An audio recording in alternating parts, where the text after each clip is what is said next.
Hey there, welcome to a new video. In today's video I wanted to share my Alocasia collection with you guys. So I already put them a little bit on a display so you can already see some of the plants that we are going to talk about.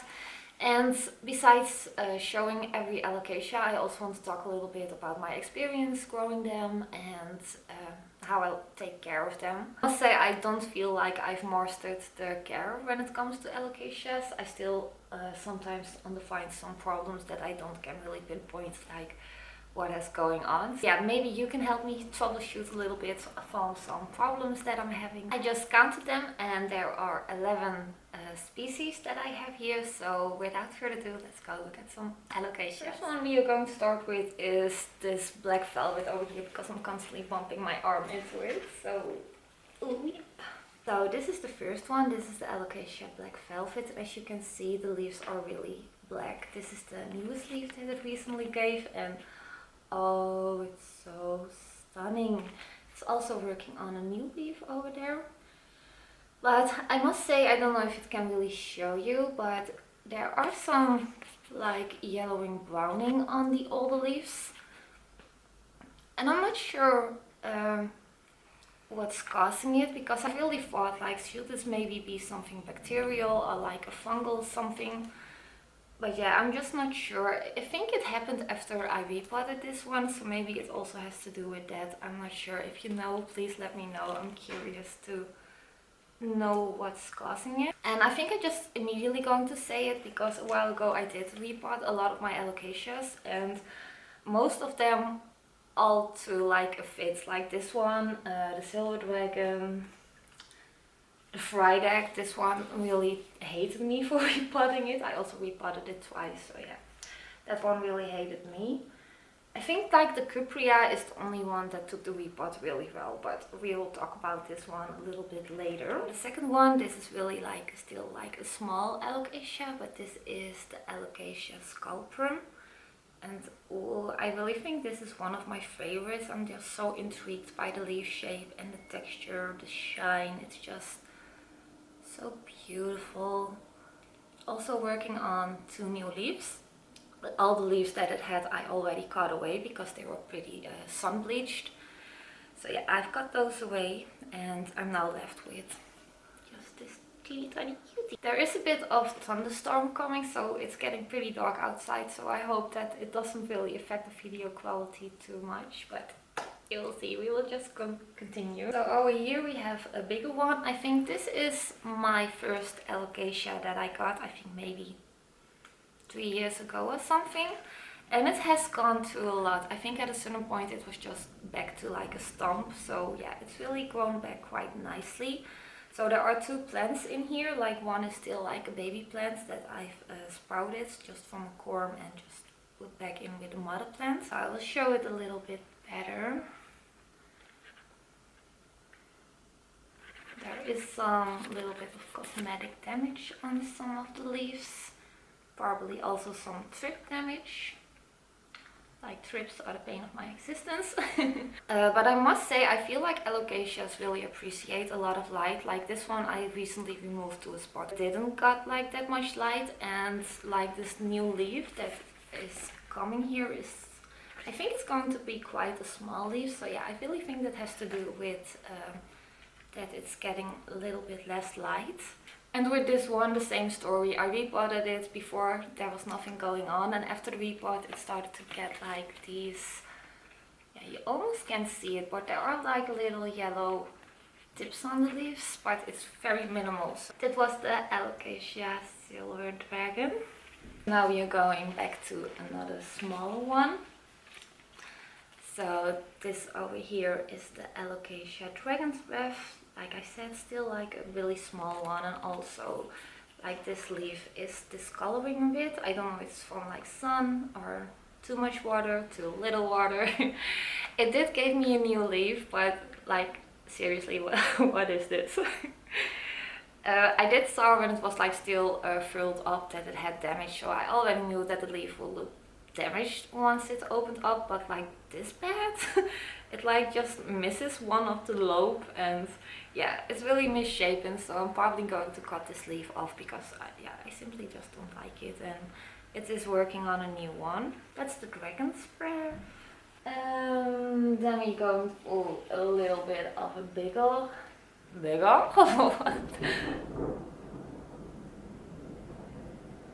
Ah, thunder! Oh, I love thunderstorms. So over here we got the Alocasia dragon scale. Also one that is a long time in my collection. Also has been down to a stump. So yeah, this but still it is really pretty. This is the newest leaf that it gave me. Sadly it does have some cosmetic damage from a moss ball accident, but still like so gorgeous. Like the color and the texture, I really admire Alocasia dragon. Like everything Alocasia dragon related, I'm in. Like I really love dragon Alocasias. So same with this one. I also put, I think I've put 2 corms in here, so there's basically like 3 plants growing now in here. I do really need to repot this one, so yeah, need to do that ASAP. So yeah, that's the Alocasia dragon scale. Okay, now the big boy, or well, it isn't that much of a big boy anymore. It was a big boy. So here we have my Alocasia Friedek. I don't know, it's a little bit hard to show, to go a little bit to the back, but it doesn't have that much leaves anymore. This one really got mad at me for repotting it, and yeah, it was in a mix that didn't retain any moisture. I repotted it with like a lot of soil in it. And then I was like, oh shit, this maybe contains too much moisture. So I repotted it again, and yeah, a lot of the leaves started to yellow, and yeah, I've just chopped them off, and I think I definitely lost maybe 60% of the leaves. So yeah, it's a little bit unfortunate that I've lost so many leaves. But I must say, like, I don't know if I can show you.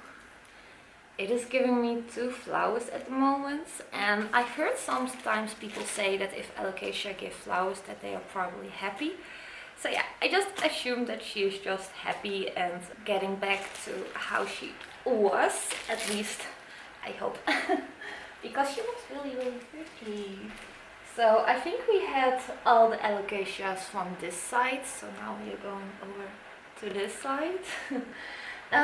Should I start off with, I think I started off with the Cuprea because it's the biggest.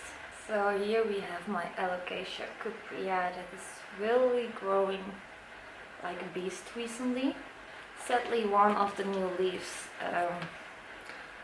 got damaged while it was unfurling. Like especially the new leaves have such beautiful glossy sheen to it, and like also the backs of this plant are really, really pretty. Like I said, this is the only Alocasia that really took the repot really well. It didn't do any frost. I didn't lose any of the leaves, no signs of yellowing whatsoever, and there were like so many new roots growing. As you can see, there are like a bunch of new roots. There's even like a corm growing in there.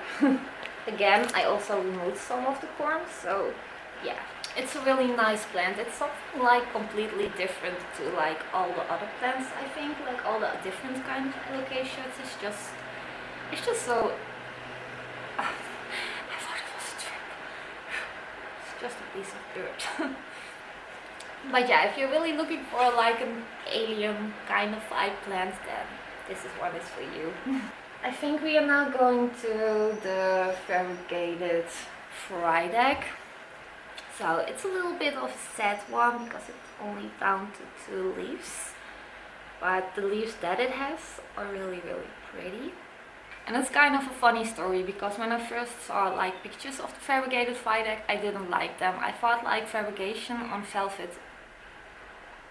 That was the lightning. Oh, I always get so excited about thunderstorms. That thunder had a lot of bass to it. But yeah, when I first saw pictures of the Variegated Friedek, I don't know, I just didn't really like the Variegation on velvet leaves. I thought it would, I just know, I didn't really like the look of it. But then we were at a certain garden center and there this Friedek was standing, and when I saw it like in real life, I was amazed by how pretty it looks, and I just fell immediately in love with it. So I was really doubt about getting this one because it was really quite expensive back then. I think I paid 90 euros for it. There were two, like this one was 90 and it mentioned on the label that it was highly variegated, and you also had like a different one. I think that one was 70 euros and that one was less variegated, but I thought like, well, if I'm going to spend my money on this plant, then I'm going to go for the highly variegated. But with this one I also just noticed that even though I repotted it, I just don't see like any new roots growing. So yeah, I think this one is just has quite of a hard time if you like compare it to my other Friedek. That one is really taking off really well. So yeah, so that's it for this Friedek. So I will immediately show the other one that I got. I didn't have to buy another one, but because I was just so sad about that other one, I got a new one. Are more people doing that when they are like feeling sad about one plant, that it's going downhill, that you're going to buy another one, like the same one, just to like fill that empty void in your heart. So this is the other one that I got. Super pretty, and I feel with this one that I got really lucky. I got this one recently at the Botanica Ham event in Houten. And the particular seller where I bought it from, he had like, I think there were like at least 15 of the Friedeks that he had, but I just couldn't choose which one I wanted to get. Like every time I would pick up one up and I checked and I put it back and I picked up another one, and I think I stood there literally for 20 minutes because I just couldn't choose which one I wanted to get. But then I noticed that with this particular, I saw like teeny tiny green spots in the soil. So I was like, those are probably new growth points. So I just went with that one. So in total I have 6 growth points now in this plant. But yeah, overall it's growing really well. I've repotted it I think like a week after I got it. And if you see like these roots, okay, you can even see them coming from out of the bottom. But I must say that if I compare this one to that one, I do feel like this one is like, the variegation looks so much more different compared to that one. I think like that one, the variegation looks way more complex, if that is the right word, compared to this one. But yeah, I think if this one will grow even bigger, that it's going to be like a beautiful specimen. And talking about variegated alocasias, I do have another one that I also got at the Botanica Houten event. And it's this little one, the Alocasia Bambino Pink Variegated. And I must say that I do struggle a bit with it. I've already lost quite some leaves because they were just yellowing or just getting crispy. And I'm not sure if it has to do with too much water, too little water, too much sunlight. I like a combination. I'm not really sure though, because I do see that this leaf is also like turning yellow, and from this one at the tip. So yeah, I'm not really sure. I must say that I also still don't really see new roots growing in here. I maybe see a new root now? Yeah, I do think I do see one tiny root now. Oh, I'm really so paranoid about trips right now. Every time I see like a little black thingy on his leaf, I'm like, trips. But no, it was a piece of dirt. That's it for this one, and now we are going already to the last one, which is this one. It's the Alocasia Jaclyn.